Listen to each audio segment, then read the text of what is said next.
En la segunda carta a Timoteo, capítulo 4, versículos del 6 al 8, encontramos las últimas palabras del personaje que después de Jesucristo es el más sobresaliente de todo el Nuevo Testamento, el apóstol Pablo.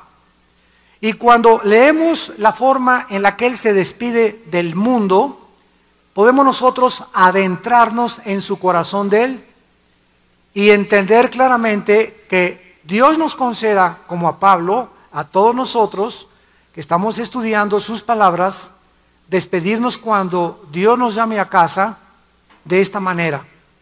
Pero más que nada, estar preparados como Él lo estaba para poder entregar su vida en sacrificio a aquel que dio su vida en la cruz en su lugar.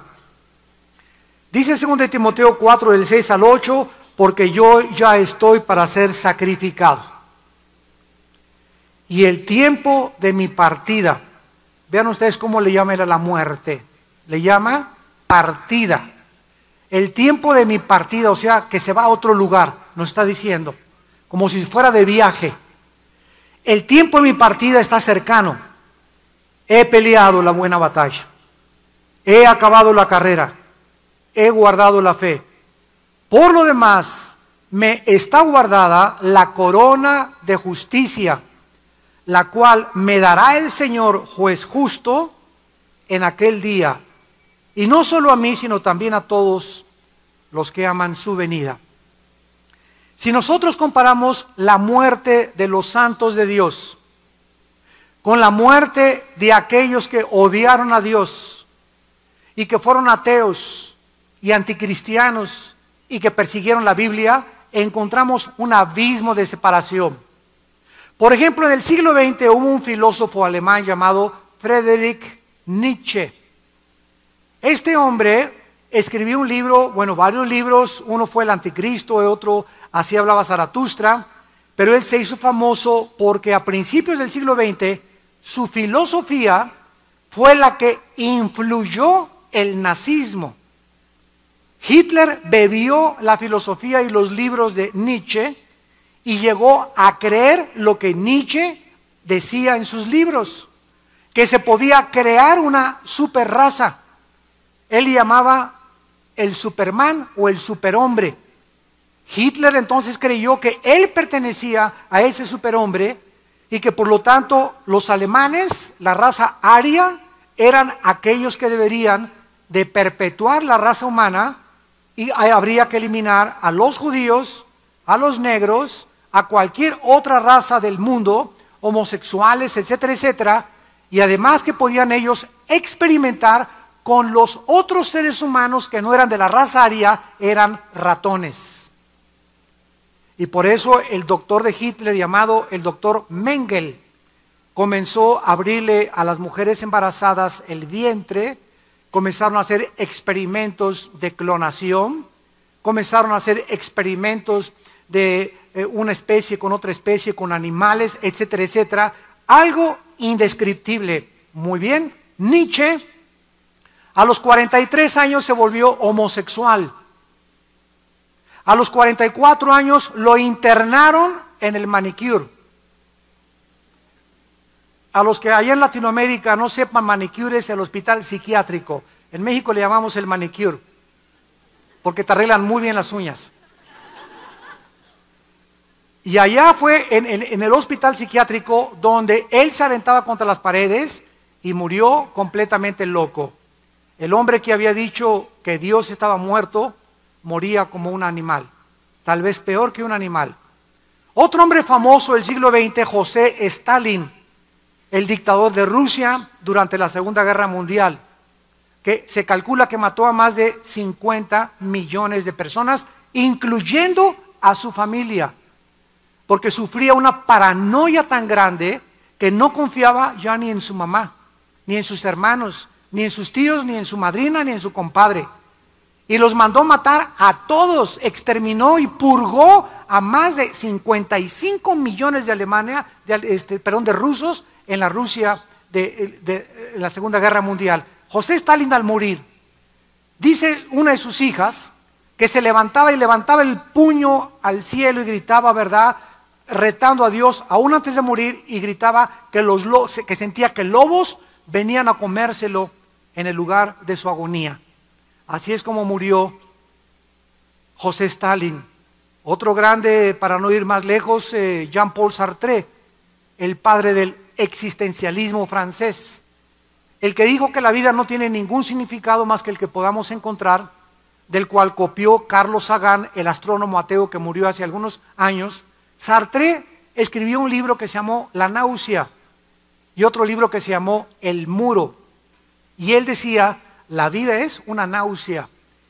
Y antes de morir, lo más irónico de la vida de este ateo fue que dijo lo siguiente: yo no entiendo, y fue de los ateos más honestos al morir, porque dijo esto: yo no entiendo cómo yo, considerándome intelectual, padre del existencialismo, y habiendo perseguido a un ser que no existe, ¿cómo es que gasté mis energías y mi fuerza persiguiendo a un ser que no existe?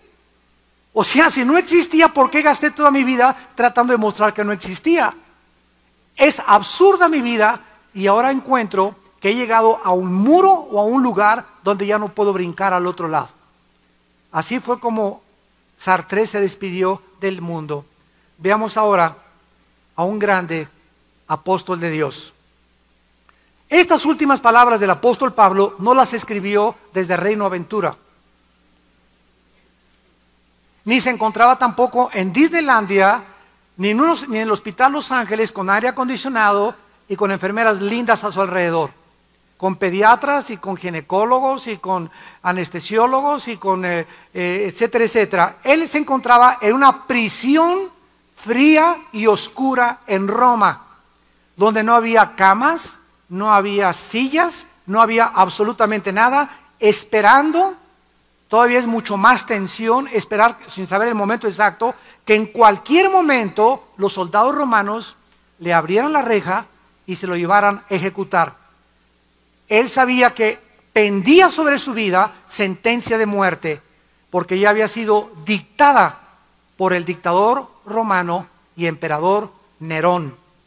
Pablo sabía que había llegado ya al final de su vida y de su ministerio, por lo cual tenía que pasar el manto a su amado discípulo Timoteo y compañero de viajes. Y su último encargo a Timoteo, que es la primera y la segunda carta a Timoteo, es: Timoteo, predica la palabra de Dios. A tiempo y destiempo corrige, redarguye con toda sana doctrina, porque va a llegar el tiempo, que es el que estamos viviendo nosotros, en el que ya la mayor parte de los que se dicen cristianos no van a querer oír la sana doctrina. Van a andar de campañas de sanidades en campañas de sanidades, de milagros, que orito que cae del cielo, que diamantes que caen del cielo, que se tumban al suelo, que risa santa, que vómito santo, que carcajada santa, etcétera, etcétera. Van a andar en un mundo de ilusiones, en un mundo que no es la palabra de Dios, porque no conocen la palabra de Dios. Tendrán comezón de oír y se amontonarán maestros conforme a sus propias concupiscencias. Su último encargo a Pablo es: predica la palabra, porque la apostasía se acerca y los peligros que en los últimos tiempos azotarían a la iglesia cristiana. Pablo no se encontraba de ninguna manera amargado, ni desilusionado, ni desanimado, ni deprimido por las circunstancias como terminaba su vida y su ministerio, en una prisión. ¿Dónde están mis discípulos? ¿Quién sabe dónde están? ¿Dónde están todos aquellos que sané? ¿Quién sabe dónde están?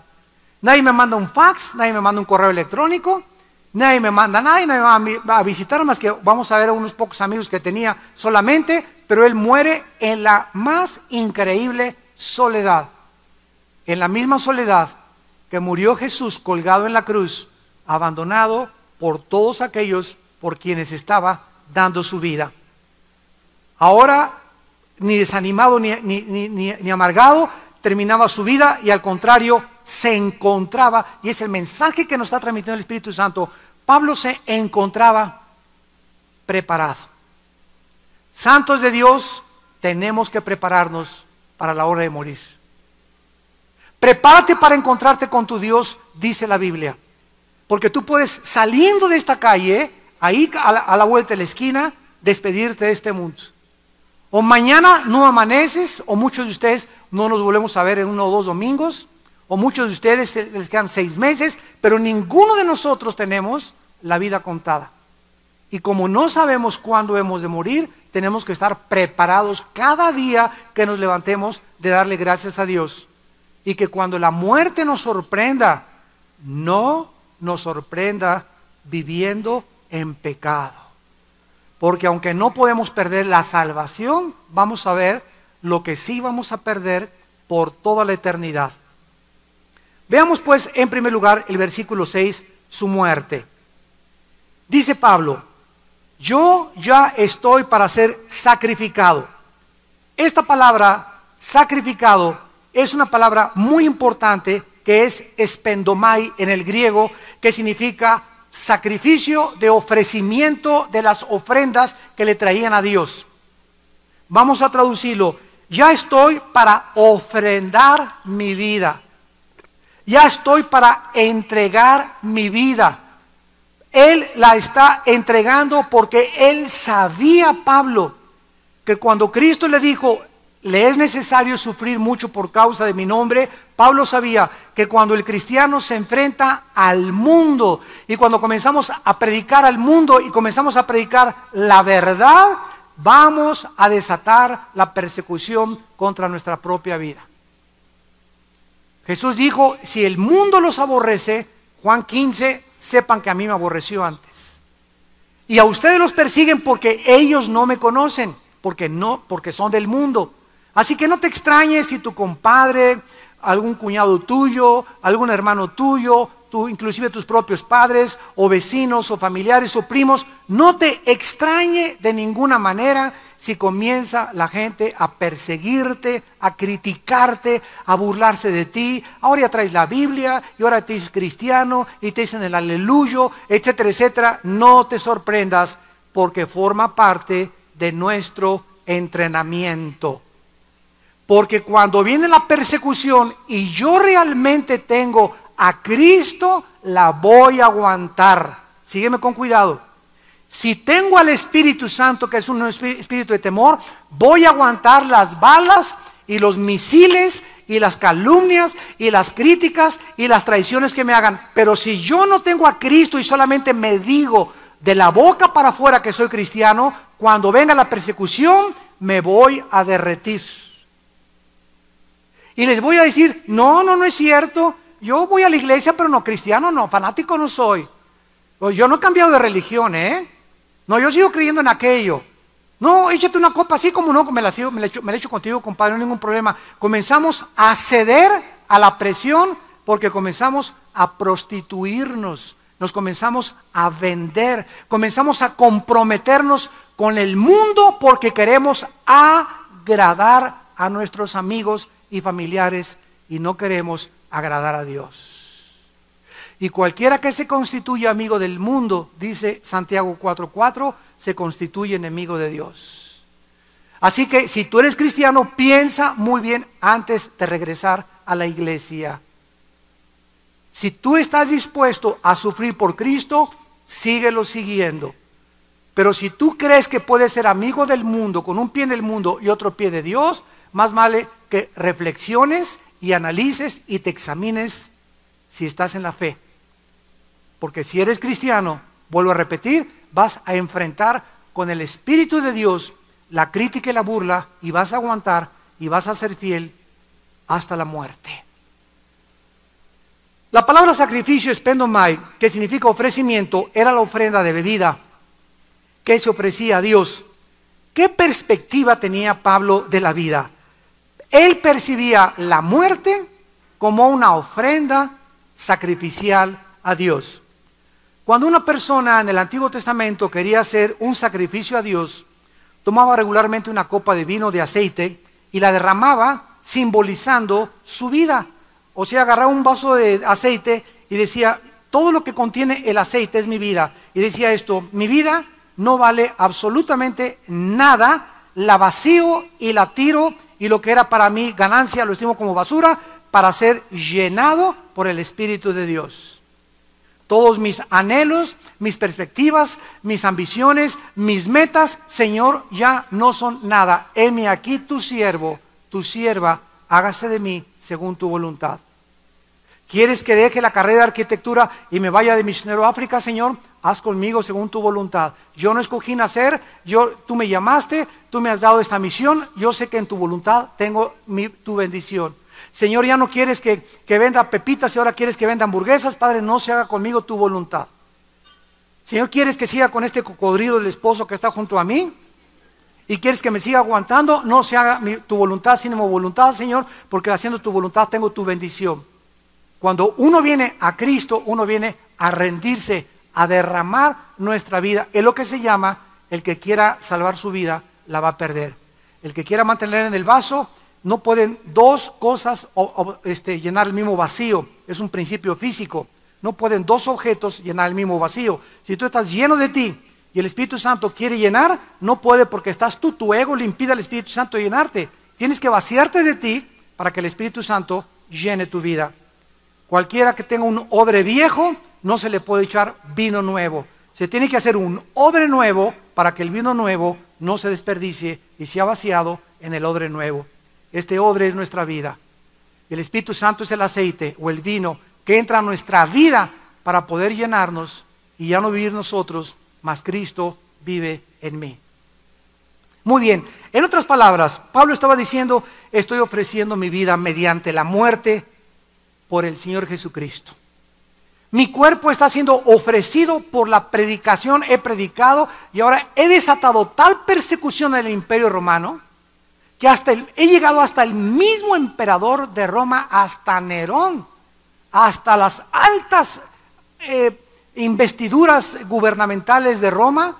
Pablo fue llevado para dar testimonio y por causa de dar testimonio de Jesucristo le quitaron la vida. El apóstol Juan, en el libro de Apocalipsis, capítulo 1, versículo 9, habla y menciona la misma perspectiva del apóstol Pablo. Dice Apocalipsis 1:9, el apóstol Juan, yo Juan, vuestro hermano, y fíjense ustedes lo que dice a continuación, y copartícipe vuestro en Reino Aventura, en Disneylandia, en la felicidad, en la risa, etcétera, etcétera. Yo, Juan, estoy escribiendo Apocalipsis y quiero decirles a todos los que lo lean, dice Juan, y a todos los que se dicen que son mis hermanos en Cristo, que yo igualmente que ustedes estoy participando en dos cosas, en la tribulación y en el reino y paciencia de Jesucristo. Todos nosotros es necesario que por muchas tribulaciones entremos al reino de Dios. Y se requiere que todos nosotros, para entrar al reino de Dios, tengamos paciencia. Así acaba la carta de Santiago, capítulo 5. Tener paciencia como el labrador siembra y espera que crezca el maicito.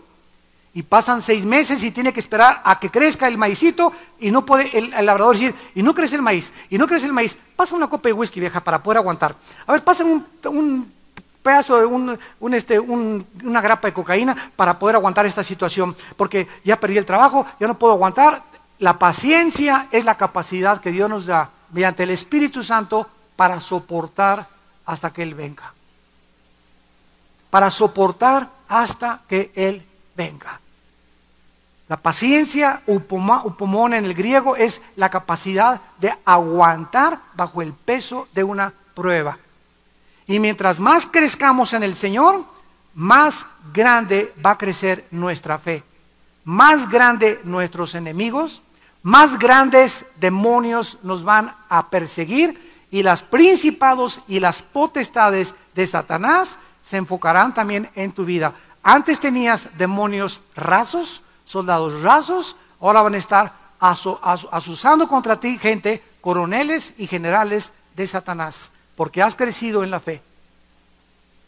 Mientras más crecemos, más oposición tenemos, pero mientras más oposición tenemos, más grande es el poder de Dios en nuestra vida, porque su poder se perfecciona mientras más débiles somos. Alguien podría decir, ¿no? No, si usted me la pinta de esa forma, hermano, mejor ya no sigo siendo cristiano. Te voy a dar un ejemplo. Los jugadores de fútbol americano, cuando comienzan y les ponen unas muelles y comienzan el coach se pone aquí atrás, el entrenador, y pasan los jugadores y se avientan contra la muelle, ¡tas! Y ¡tas! Cuando el entrenador ve que un jugador empuja con fuerza, que hasta la muelle la mueve, le pone 2 muelles. Y el jugador no va a decir, oiga, ¿qué usted no le caigo bien? ¿Por qué me quiere hacer sufrir? No, te puse 2 muelles porque veo que empujas duro. Entonces, mientras más empujas, más resistencia. Pero mientras más resistencia, más fuerza desarrollas. Entonces, así es en la vida espiritual también. No tengas temor de aquellos que pueden matar el alma. Ten temor del que puede matar el alma en el infierno. No tengas miedo de los principados y las potestades. Ten temor de no crecer en Cristo y quedarte estancado y morir sin estar preparado para la eternidad. De eso debemos de tener temor. Pablo no estaba pensando en que iba a ser ejecutado y ahí terminaba todo. Estaba consciente que otra vida lo estaba esperando. No, ya, ¿para qué? Ya lo oyo ahorita y me voy a quedar. Como dicen los ateos, ¿no? Como lagartija fea, como pájaro herido en el suelo y me van a enterrar. Y me echan la tierrita y adiós mundo cruel, ya nunca te veré. Nada de eso. Él estaba absolutamente confiado que él estaba ofreciendo su vida por causa de la cruz. Por causa del que murió por él en el monte Calvario y de ninguna manera estaba perdiendo la vida. Al contrario, la estaba salvando. De ninguna manera la estaba perdiendo. Desde su conversión, todo lo que había ganado Pablo, títulos, prestigio, honra, popularidad, riquezas, poder, todo lo había considerado como basura. Miren ustedes en Filipenses capítulo 3 lo que él dice acerca de su vida pasada. Ustedes saben que todos los apóstoles eran pescadores. Con trabajos llegaron al 4º año de primaria los apóstoles de Cristo. Eran hombres incultos, como decía Cantinflas, deslustrados y desleídos. El único apóstol, la única persona culta, con doctorados, con posgrados, políglota, que hablaba 4 o 5 idiomas, que conocía el mundo, que tenía militarmente una educación de disciplina, fue Pablo. Era un hombre educadísimo. Además, había sido educado con Gamaliel, que era uno de los más grandes eruditos rabinos de los judíos. Y cuando se encuentra con Jesucristo, se da cuenta que su carrera de ingeniero, sus posgrados, sus licenciaturas, te iban a nombrar Miss México, te iban a nombrar Miss Latina, Miss fulana de tal, y muchas cosas que ibas a ganar. Cuando llegas a Cristo te das cuenta que todo lo que tú en el mundo creías que te iba a servir en el futuro, el posgrado y que querías hacer esto y querías hacer aquello, al enfrentarte con Cristo te das cuenta que lo que Él te ofrece en adelante, lo que el mundo te ofrecía era pura basura, comparado con conocer a Dios.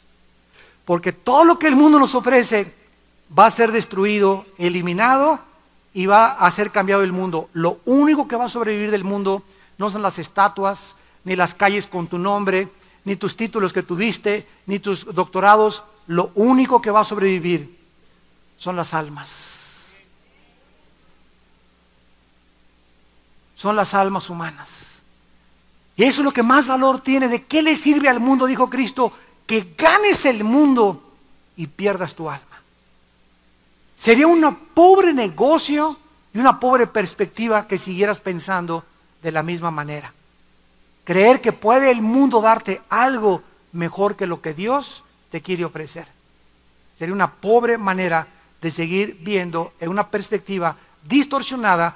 Yo le llamaría insanidad mental, porque es una locura creer que algo el mundo nos puede ofrecer.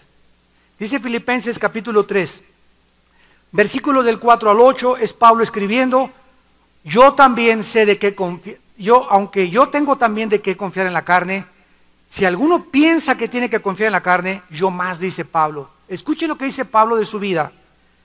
Circuncidado al 8º día, o sea, era judío de judíos, del linaje de Israel, de los Pompidiu, de la tribu de Benjamín, de la familia Richelieu, hebreo de hebreos, en cuanto a la ley, fariseo, en cuanto a celo, perseguidor de la iglesia, en cuanto a la justicia que es en la ley, irreprensible. Era un religioso que no fumaba, no tomaba Coca-Cola, no tomaba ni café, no tomaba nada, no veía películas pornográficas, no veía la televisión. Eso sí, exactamente igual que los mormones. Los mormones nos ganan en cuanto a esas cosas porque ellos ni café toman. Y los cristianos tomamos bastante café y además es muy bueno. Digan los mormones que tomen café. Porque está demostrado que es uno de los mejores antioxidantes que hay. No el decafeinado, El decafeinado es cancerígeno. ¿Por qué? Porque es químico. Entonces, si tomas decafeinado, mejor tómate un té. Pero no tomes decafeinado porque es químicamente preparado. Y 1 o 2 tazas es muy saludable la taza del café. Entonces, ellos no toman ni Coca-Cola. Tú tomas 1 litro antes de acostarte en la noche.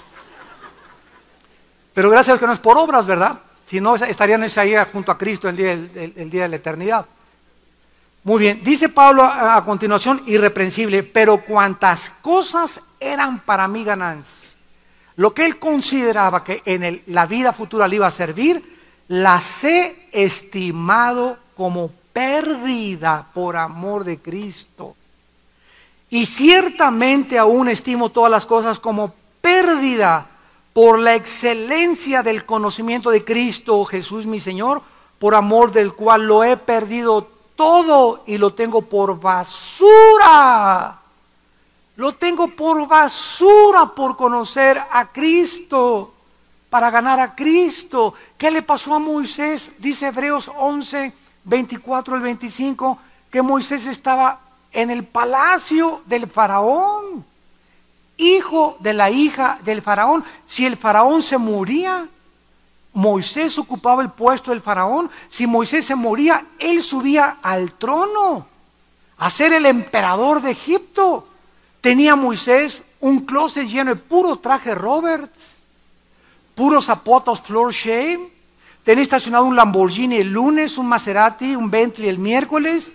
Tenía todo lo que creemos que el mundo nos puede ofrecer. Y dice Hebreos que cuando Moisés llegó un momento en el que tenía que escoger, que es el momento que te va a llegar a tu vida y que me llegó a mi vida también, donde nos tenemos que decidir a quién queremos seguir. En ese momento llega en tu vida que tienes que decidir a quién vas a seguir. Y dice la Biblia que cuando Moisés consideró todo lo que el mundo le ofrecía, rehusó llamarse hijo de la hija de Faraón. Gracias, mamá. Moisés, el trono, Moisés, la corona, no quiero nada absolutamente. Y volteó Dios, y volteó Moisés, y tuvo Moisés mucho más grande las riquezas de Dios en el desierto, sufriendo con el pueblo de Dios, que los deleites temporales que el mundo le ofrecía del pecado.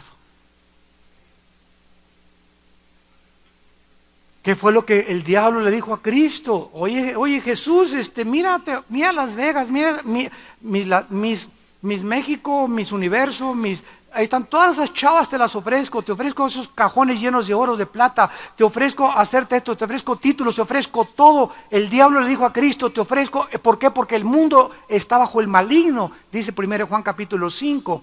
Y Cristo no le negó que el diablo está controlando todo lo que es el oasis, la apariencia del mundo. Y Cristo le dijo, al Señor tu Dios adorarás y Él solo servirás. El diablo le dijo, no tienes por qué ir a la cruz, no tienes por qué sacrificarte, ni ser fiel a tu esposa, ni tener sexo hasta que te cases, no tienes por qué ser un santurrón, no tienes por qué sacrificarte muchas cosas, hay fiestas que te puedes divertir. Y Cristo sabía que todo eso era un oasis, es como un regalo que te ofrece el mundo con listones. Y le quitas los listones al regalo y abres el regalo y está vacío. Cuando saltamos a lo que el diablo nos ofrece, nos damos cuenta que solo produce vaciedad de espíritu, tristeza, vanidades ilusorias, cosas que no llenan el alma, porque no fuimos creados para ser satisfechos con las cosas del mundo, fuimos creados para Dios. Y mientras no nos conectemos con Dios y no hagamos la paz con Dios y no sea Dios el centro y lo que llene nuestra vida, viviremos con un Maserati, con un Lamborghini en el Palacio de Chapultepec. Puedes vivir, tu mamá puede ser la reina Isabel de Inglaterra y vas a vivir vacío. De esa agua podrás beber, le dijo Cristo a la mujer samaritana. Mujer, tiene 5 maridos, la chulis. 5 maridos la samaritana tenía, no, con Pancho no, con Jorge. Jorge no, Felipe, Filomeno, Tiburcio. Y llegó con 5 la samaritana. ¿Y qué estaba buscando la samaritana? Que un hombre la hiciera feliz. Y encontró que la felicidad no se encuentra en ningún hombre, aunque le trajeran a Rambo a la samaritana, no iba a ser feliz. ¿Por qué? Porque la felicidad no nos la dan las personas, nos las da Dios. Cuando tú te casas, tú no te casas para que te hagan feliz. Cuando tú te casas, tú tienes que ser feliz. Porque si tú te casas siendo infeliz, creyendo que la persona con la que te casas te va a hacer feliz, tú la vas a amargar a ella o ella a ti. Tú te casas feliz para poder hacer feliz con la que te vas a casar. Porque me caso feliz para darle mi felicidad, para darle mi gozo, para darle todo lo que yo tengo. Porque si me caso creyendo que ella es la razón de mi felicidad, no, tú no me haces feliz, me voy a buscar otra, porque es la razón de todo el mundo. Yo con ese hombre no soy feliz. Oye, ¿te casaste para que te hiciera feliz o para que tú lo hicieras feliz? Para que él me hiciera feliz. Por eso vives amargada, destituida de toda llenura del Espíritu Santo, y vives una vida totalmente carente de significado, porque crees que en las personas está la felicidad. Y la felicidad solamente puede provenir de Dios. Todo lo estimo como basura por ganar a Cristo. Y dice el versículo 10, me fascina y me encanta el versículo 10 de Filipenses capítulo 3, a fin de conocerle. ¿Qué dice Juan 17:3? Esta es la vida eterna, que te conozcan. ¿Qué es ser cristiano? Simplemente entrar a una dimensión sobrenatural del espíritu, del mundo invisible, donde a través de la Biblia comenzamos a conocer al invisible. La Biblia nos pone en contacto con los verdaderos valores y con lo que vale la pena en la vida. Nos ponemos a hacer contacto con Dios, y conocer a Dios debe ser la meta más grande de todo ser humano. Quiero leerles a continuación lo que dijo un grande científico norteamericano llamado Wernher von Braun. Él era un alemán y fue el director de la NASA. Fue el hombre, el ingeniero espacial, de aeronáutica espacial, que mandó el cohete en 1969 a la Luna. Wernher von Braun. Todos los días tenía en la NASA estudios bíblicos con todo el personal de la NASA. Y se calcula que cuando estuvo Wernher von Braun en los 60s como director de la NASA, el 70% de los trabajadores de la NASA se convirtieron a Jesucristo. Y Wernher von Braun escribió: conocer a Dios es la meta más noble del entendimiento humano. Amarle, lo más noble de nuestro carácter, y seguirle, la pasión más fuerte que pueda gobernar el corazón. Él era un hombre apasionado, sí, era un hombre ingeniero y trabajaba y hacía proyectos, pero su pasión era, llegando a su casa y al levantarse, buscar a Dios en la Biblia y conocer a Dios y sentir a Dios y entender a Dios y conocer sus caminos y sus pensamientos. Dice Pablo, a fin de conocerle. Y no solamente eso dice Filipenses capítulo 3, sino que dice Pablo, no solamente quiero conocer a Dios, sino que también dice, yo quiero solamente, aparte de conocerle, el poder de su resurrección. ¿Cuántos de ustedes creen que Cristo vive? Yo, amén, amén, todo. Pero ¿cuántos de ustedes ya están viviendo un nivel más alto? No solamente, sí creo en Cristo, ya soy cristiano y me bautizaron, sino cuántos de ustedes ya han experimentado el poder de su resurrección en sus vidas. O sea, ¿cuántos de ustedes podrían decir sinceramente, yo sé que mi Salvador vive y que es fiel, yo sé, el Espíritu me da testimonio que Él es real, yo ya tengo el testimonio del Espíritu, ya he sentido la presencia de Dios, del Cristo resucitado en mi vida? ¿Ya has entrado tú a esa fase? Porque Jesús prometió, el que crea en mí, mi Padre y yo vendremos a Él y nos manifestaremos a Él. Así que no solamente cree, Él quiere que tú experimentes que Él está vivo, el poder de su resurrección y la participación de sus padecimientos, llegando a ser semejante a Él en su muerte. Tenemos que poner a Cristo en primer lugar para comenzar a prepararnos para el día de nuestra muerte. Vemos en segundo lugar que Pablo estaba consciente de su partida. Dice 2 Timoteo capítulo 4, versículo 6, el tiempo de mi partida está cercano. Esto es precioso. Pablo dice que el tiempo para la hora de su partida de este mundo había llegado. Y vean ustedes qué lindo, que la palabra partida, analuo en el griego, contiene tres significados. Los griegos usaban la palabra partir en tres ocasiones. En primer lugar, usaban la palabra partir cuando el barco levantaba anclas, soltando las amarras y adentrándose al mar para navegar a otra nación. Pablo estaba diciendo que su vida había estado anclada y amarrada a un muelle. Así es como nosotros nos debemos sentir. Somos como un barco que hemos estado amarrados, anclados en un mundo, pero sus anclas y sus amarras iban a ser soltadas y ahora Pablo estaba listo para navegar al puerto final, al cielo. En segundo lugar, los griegos usaban esta palabra cuando levantaban una tienda de campaña. Pablo sentía que él solamente había estado habitando en una tienda de campaña. En 2 Corintios 5 dijo, aunque nuestro tabernáculo, nuestra casa, se deshiciere, tenemos de Dios una hecha no de manos, eterna en los cielos. Entonces Pablo sabía que había estado acompañando este mundo de un lugar a otro, pero ahora estaba listo para salir ¿de dónde? De su tienda temporal. De la tienda de campaña que es nuestro cuerpo, frágil, portátil, corruptible, para recibir otra casa incorruptible, eterna en los cielos. Y en tercer lugar, es una palabra que se usaba para retratar cuando a un animal se le quitaba el yugo. Ustedes saben que los bueyes, cuando van arando, tienen un yugo, porque si tú pones a un buey por acá, el otro se va por allá, y no aran los dos la tierra. Entonces, para que caminen juntos, para que este va para acá, este va para acá, y siempre estén juntos, necesitan estar unidos en el pescuezo con un yugo. El matrimonio es como un yugo, y el yugo es Jesucristo.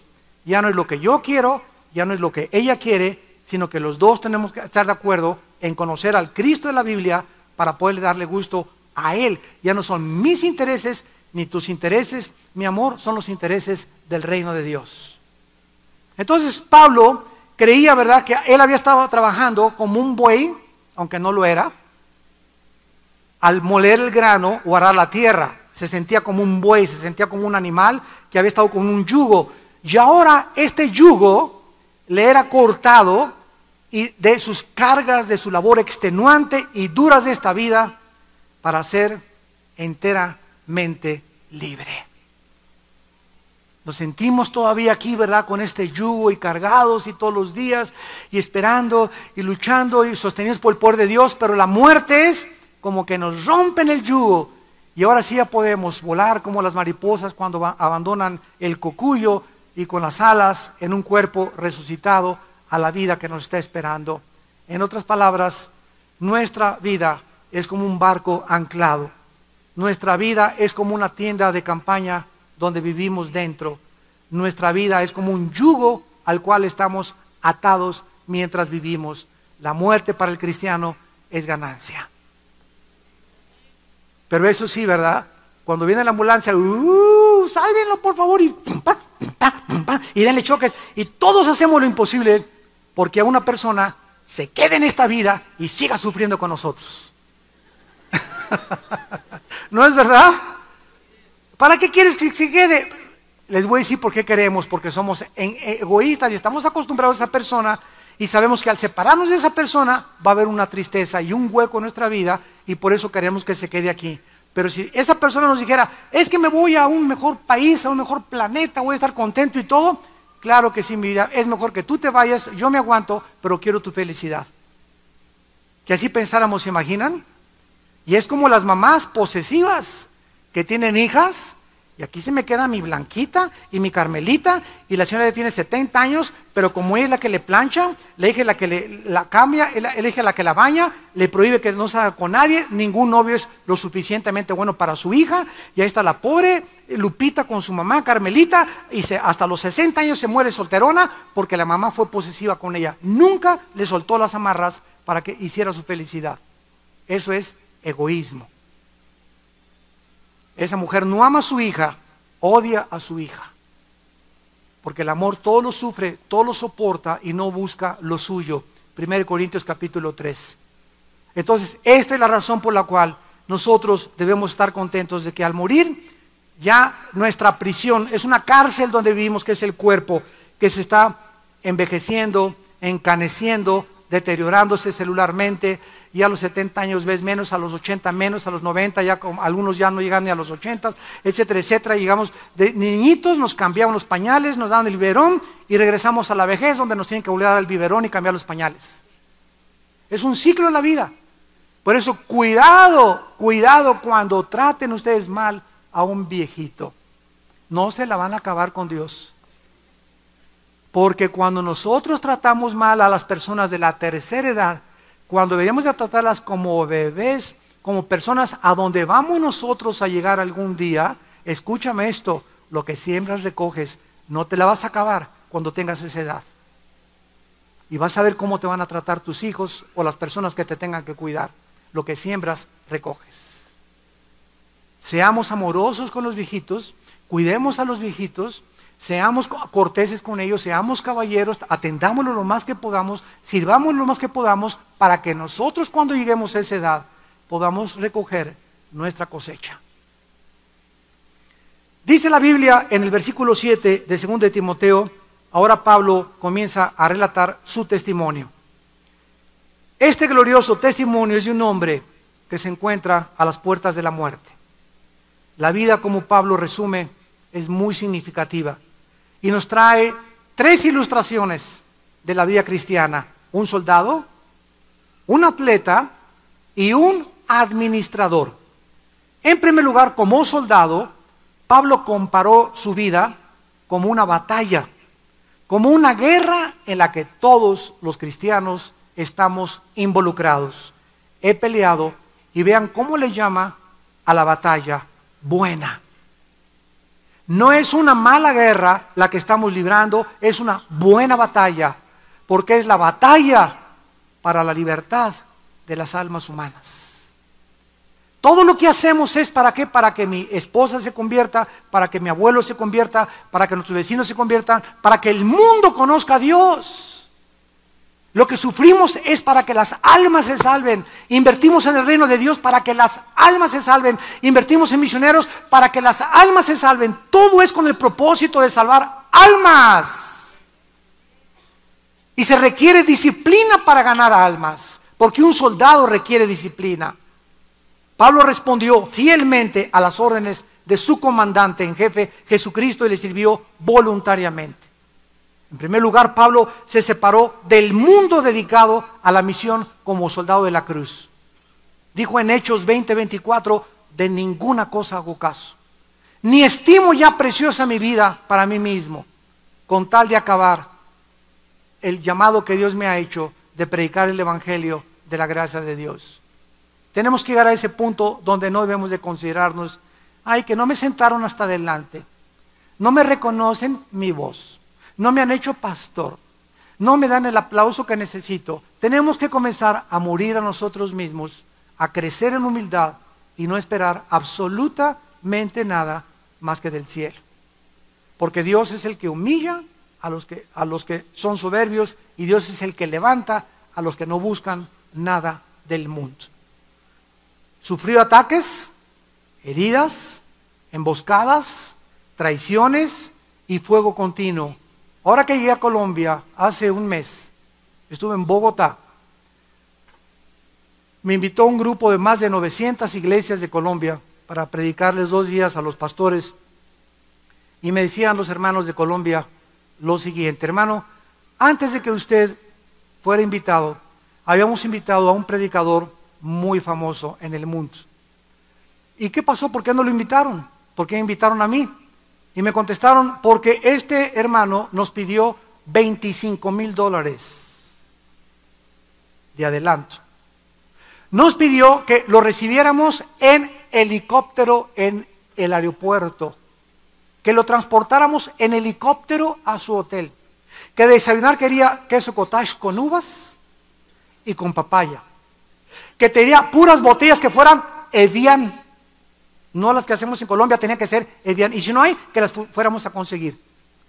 Cuando vimos la lista de requerimientos y de condiciones que nos pidió, nos partió el corazón. Yo les dije: los felicito con todo mi corazón, porque esas personas no son soldados de Jesucristo, son mercenarios del Evangelio. Porque cuando un pastor pide dinero para predicar, o cuando un cantante pide dinero para predicar, mejor que se vaya al Teatro Blanquita.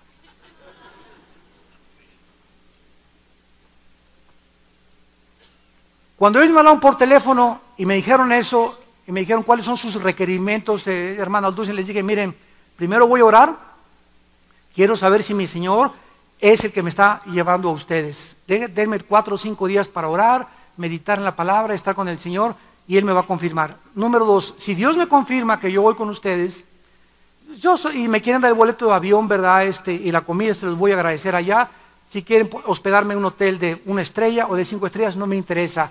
Y les dije: y si me quieren dar una ofrenda, porque me dijo: ¿y sus honorarios? Me preguntaron. Les dije: si ustedes me quieren dar una ofrenda, denmela conforme sea su corazón. Si no me quieren dar ofrenda, no me la den, porque yo no voy a que me den algo, voy a predicar el Evangelio. Y si ustedes no me dan una ofrenda, me la da Dios. No voy por el dinero. Dios nos libre de predicar y vender y prostituir el Evangelio de Cristo cobrando por predicar. Hay de aquellos que hacen eso. Y por la televisión lo que nos oyen, pastores que me escuchan, hay de ustedes cuando piden dinero para predicar. Porque el justo por la fe vivirá. Y dice 1 Corintios 9, ay de mí si no presento gratuitamente el Evangelio. Y Dios me acostumbró desde hace muchos años a que yo tenía campañas a Aguascalientes por acá y me llevaba la ofrenda y me daban, ni para el camión a regresarme a mi casa tenía.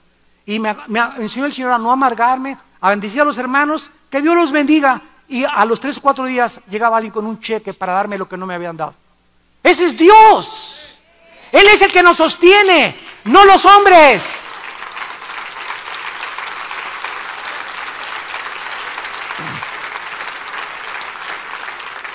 Me hierve la sangre cuando oigo esas cosas. Y créanmelo, yo que estoy viajando por todos lados, ya es una costumbre de los predicadores y de muchos cantantes. No van a la iglesia por menos de $10,000. Y cuando invitamos a nosotros así aquí a Mundo de Fe, a Vía Nueva para el Mundo, cualquiera que invitemos aquí a Vía Nueva para el Mundo, ¿verdad? Y nos ponga un precio, no lo volvemos a invitar jamás, que se fañe.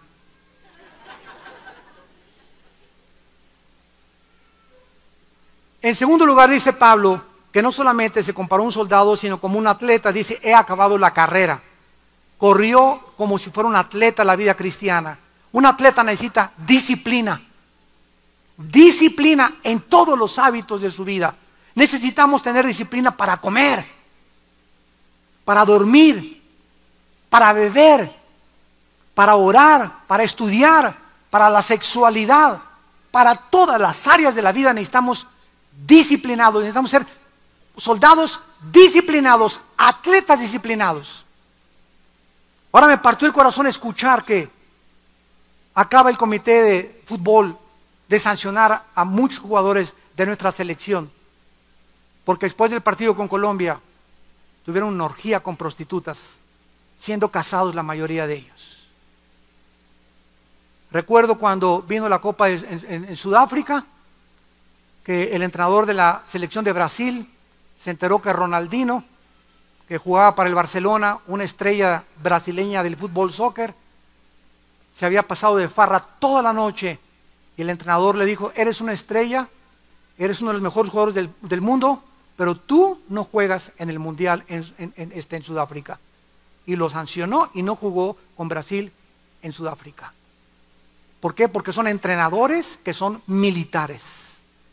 Y una selección, un grupo de futbolistas, un grupo de atletas no puede permitirse eso. Dice Pablo en 1 Corintios 9, 24 al 27, un atleta se abstiene de todo. Otra cosa que es horrible, ¿verdad?, es ver entrenadores de fútbol fumando. ¿Qué ejemplo dan esos entrenadores a los jóvenes deportistas? Un entrenador tiene que ser un ejemplo de sus alumnos. ¿Por qué? Porque es entrenador. Y él está diciendo: yo estoy así en buenas condiciones a mi edad porque fui un deportista y porque discipliné mi vida. Jugadores, entrenadores que entrenan equipos de fútbol, ahí desde el descanso fumando puros y cigarros. ¿Qué testimonio? Ese es a donde el mundo ha llegado. Ya no hay principios, ya no hay valores, ya no hay verdaderamente convicciones profundas. Y para ser atleta necesitas entender que la disciplina no se puede divorciar de tu vida. Sin disciplina nunca vas a ser ni un karateca, ni un judoka, ni un pianista, ni un guitarrista, ni marido, ni mujer, ni ingeniero, ni taquero, ni nada. Cualquier ser humano que no tenga disciplina en su vida para levantarse, para trabajar, para golpear su cuerpo, para estar dispuesto a hacer sacrificios, nunca llegará a la meta. Te quedarás tirado totalmente en el desierto. Y eso es a lo que los jóvenes los queremos entrenar, que sean disciplinados. Que lleguen, el estudio comienza a las 10:30, a las 10:15 llega el estudio. El servicio comienza a las 12, al cuarto para las 12 estás ahí. Todo eso requiere disciplina. Y no estás ahí, te levantas con tu cafecito y ¿qué horas son? Ya se nos hizo tarde. Y así te pasa toda la vida, viendo, ¿verdad?, la inmortalidad del cangrejo. ¿Qué horas son? No, ya son las 8, se me hizo tarde. Eres una persona irresponsable porque deberías tener un despertador y comprar con tu primer sueldo un despertador para levantarte 2 horas antes de ir a tu trabajo y tener tiempo para orar y para poder vestirte y llegar a media hora a tu trabajo de anticipación. Solo esas personas alcanzan algo en la vida. Si no vas a ser, ¿verdad?, un donadie toda tu vida y un perico perro, como decía mi abuelita. Y finalmente dice Pablo en el versículo 7, he guardado la fe. Como un buen administrador de lo que Dios le había depositado, él estaba administrando, guardando la fe. La fe es esto.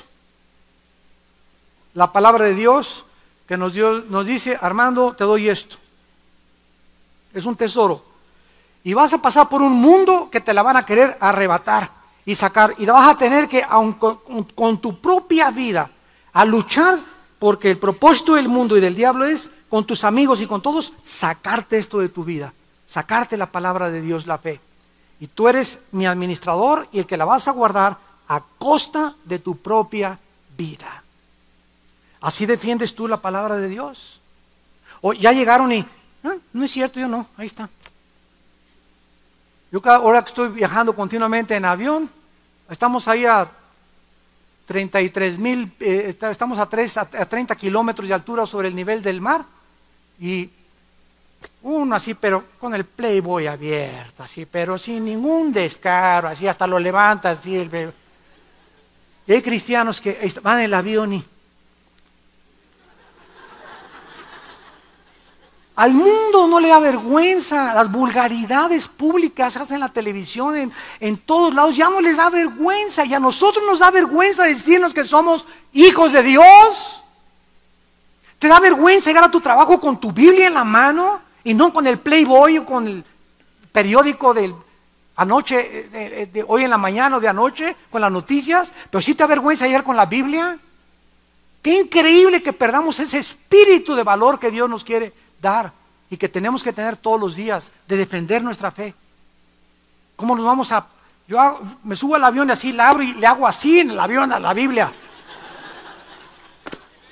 Para que la vean y siempre vienen. Llevan 3 veces en un mes. De veras, a veces le hago como que le hago así a la Biblia.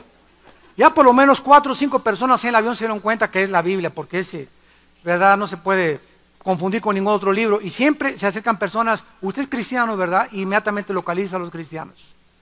O a las personas, como les conté una vez que venía yo, ahora que era el Spring Break de Dallas a México, venía el avión lleno de puras americanas, jovencitas todas.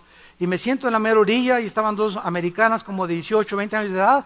Y bajo la tablita para poner mi Biblia. Y de repente una de ellas me pone los pies arriba de la tablita así. Y me hace con los dedos así del pie. Y me volteo y digo, ¿qué es esto, Dios mío? Y pues venían ya, ¿verdad? Bastante servidas, haciéndome con los dedos así el pie. Y le dije, ¿sabes una cosa? Te voy a agradecer que bajes tus pies. Ay, que baje, que vamos a camino a Acapulco, vamos a ir a Cancún, etcétera, etcétera. Y le dije, mira, baja tus pies. Le dije, me da mucha lástima, ustedes dos. Le dije, yo soy pastor, ahí me la saco inmediatamente. Ya con eso hasta se enderezaron de sus lugares. Ya sabían, ¿verdad? Y es la forma que uno se protege, porque si comienzas a coquetear con el pecado, ay, sí, ¿verdad? Baja tu piecito, ¿verdad? Me haces cosquillas. Caes en el pecado, la carne es débil, tenemos que conocernos, no podemos coquetear ni jugar con el pecado. Digo, baja tus pies por favor, no me molestes, yo soy pastor, y les comencé a hablar de Cristo, hasta la borrachera se les bajó. ¿Por qué nos vamos a avergonzar? ¿Por qué? De esa manos cristianos. Es igual que cuando llegas con una azafata, una tienda, una enfermera, inmediatamente soy pastor, y ya con eso, ¿verdad? Ya si tú tienes alguna otra indirecta, ya te vas a quemar, o soy cristiano. Y eso nos puede quitar muchas tentaciones, varones que me escuchan, para enfrentar el mundo lleno de lobos que tenemos y las tentaciones que hay.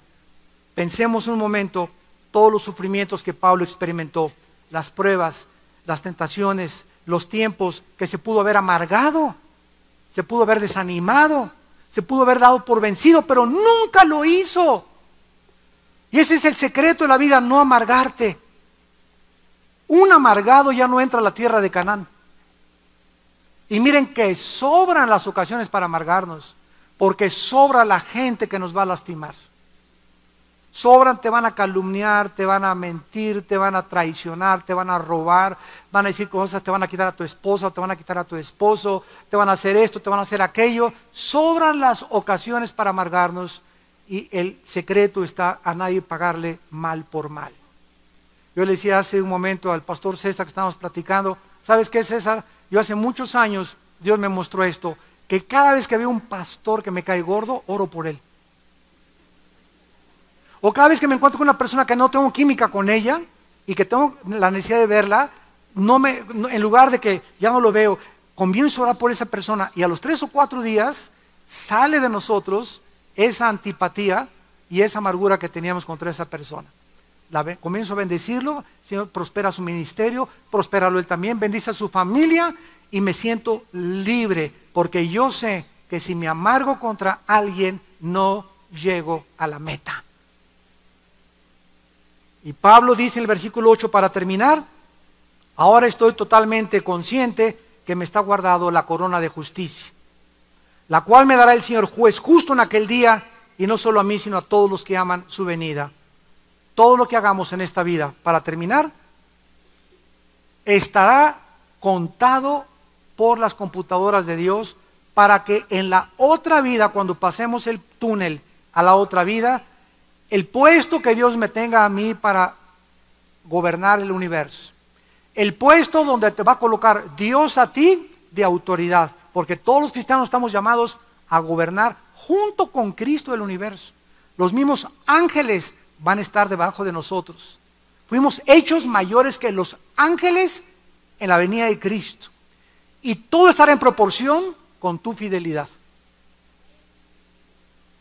Cuando lleguemos al cielo, Dios no le va a preguntar a nadie, oye, ¿cuántas iglesias fundaste?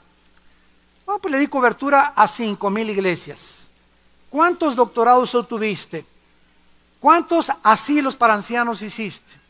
¿Cuántos orfanatorios? ¿Cuántas columnas y cuántos candeleros franceses pusiste en tu iglesia? Cuando lleguemos al cielo, va a haber una sola pregunta que Dios nos va a hacer. ¿Cuánto, Pancho, Pancholín, Pancholetas, te pareces a Jesús? A Dios no le interesa lo que hacemos, sino lo que somos. Si tú todavía no te desarrollas la mansedumbre y la humildad de Cristo, hagas lo que hagas y los palazos que hagas y el barullo que hagas, no tiene comparación en la otra vida. Porque mientras más nos parezcamos a Cristo, sobre mayores cosas nos pondrá Dios en la otra vida. Aprendan de mí, dijo Jesús, que soy manso y humilde de corazón, y encontrarán descanso para sus almas.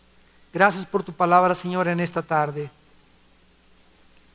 Bendita sea la palabra de Dios, que nos edifica, nos consuela, que nos exhorta. Gracias, Señor, porque nos infundes ánimo para vivir. Nos das entendimiento del mundo espiritual para poder con valor llegar a ese día en el que todos nosotros tenemos que llegar, entregarle cuentas a Dios de lo que hicimos o dejamos de hacer mientras estábamos en el cuerpo. Este cuerpo que día a día se desgasta, pero que el interior se va renovando por el poder del Espíritu Santo, que usa la palabra para decirnos: amados míos, estad firmes y constantes en la obra del Señor, sabiendo que vuestro trabajo en el Señor no es en vano. Porque el Señor no es deudor de nadie. Él conoce el amor que tú has tenido a su Hijo Jesucristo. Dios conoce el amor que has tenido a sus santos, y Él viene pronto a recompensarnos con galardón inimaginable, y las aflicciones de la vida presente no se compararán con las glorias que nosotros se han de manifestar. En esta tarde tal vez muchos de ustedes no están preparados, también por la televisión que nos escuchan, para morir. ¿Por qué? Porque no tienes a Cristo en tu vida. Y si tú no tienes a Jesucristo en tu vida, no estás preparado para pasar a la eternidad con la seguridad de donde descansará tu alma eternamente. O irás al infierno por los siglos de los siglos. Invita a Cristo a tu vida en esta tarde, diciéndole estas palabras: Señor mío, te pido perdón por mi vida, porque reconozco que no estoy preparado para morir y encontrarme contigo. Quiero estar preparado invitando a Cristo a mi vida en este instante, porque creo que en la cruz con su sangre pagó por mis pecados. Señor Jesucristo, entra a mi vida como mi Señor, como mi pastor, como mi Salvador, y dame el poder de vivir para ti y nunca avergonzarme de ser llamado tu hijo o tu hija, porque tú no tuviste vergüenza en la cruz de ser desnudado y molido por mis pecados por causa de mi salvación. ¿Cómo habría yo de avergonzarme jamás de negarte delante del mundo? En el nombre de Jesús, amén.